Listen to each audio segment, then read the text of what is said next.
Pemerintah Kota Palembang bersama Balai POM di Palembang kembali menggelar inspeksi mendadak di pasar tradisional. Sidak menyasar pasar tradisional Sekip Ujung. Di pasar ini 30 sampel makanan diuji, seperti bakso, mie kiloan, terasi, tahu, bolu kukus, dan jenis makanan lainnya. Pengujian BPOM tidak menemukan makanan dengan kandungan bahan berbahaya. Kembali melaksanakan sidak ya, tepatnya di Pasar Sekip Ujung.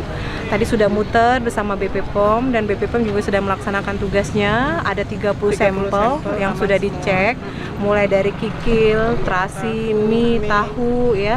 Sudah itu ada makanan-makanan kecil, semuanya dicek. Alhamdulillah Pasar Sekip Ujung aman. Kami tidak menemukan yang sifatnya membahayakan atau kandungan-kandungan zat yang membahayakan.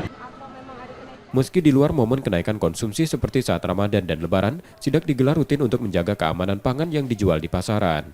M. Rizky Nurmizan, Kompas TV, Palembang, Sumatera Selatan.